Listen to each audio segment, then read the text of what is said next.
research and development, but the aggressive nature of COVID-19 means that process has been accelerated. Sky News has been into a lab at Nottingham University where scientists are testing a vaccine which involves injecting DNA into the patient to encourage their immune system to fight the disease. Sky's science correspondent Thomas Moore reports.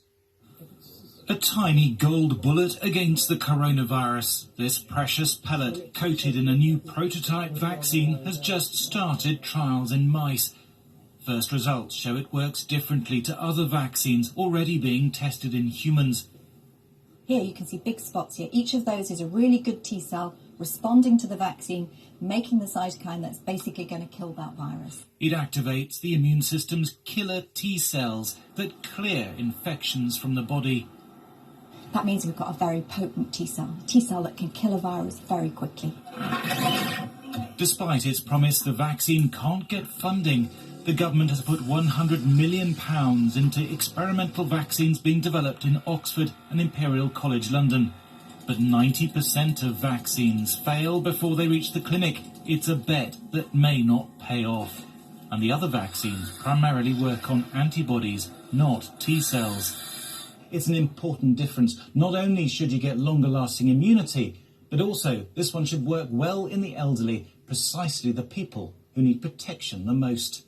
You just hold that against the arm and you just fire it into the patient.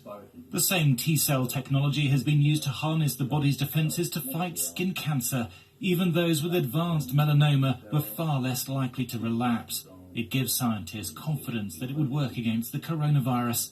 Trying to find a vaccine against melanoma, which is your own body but slightly abnormal, is a harder ask than a completely foreign invader. So I think if it can do that for melanoma, I think it's more likely to be able to do it for a virus. 10 experimental jabs are already in clinical trials worldwide. Like the Nottingham vaccine, they train the immune system to attack the protein spikes that the virus uses to get into cells. But that's the most likely part of the virus to mutate, which could make them less effective. So the Nottingham vaccine has a backup, priming the immune system to target proteins inside the virus. It's not only an insurance policy against mutations.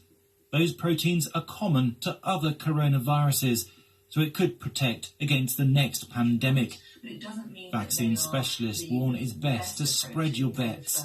The majority of the vaccine candidates are focusing on the spike protein, as that is the mechanism that we understand from coronaviruses of how coronaviruses get into the cell. So that makes most sense to focus on.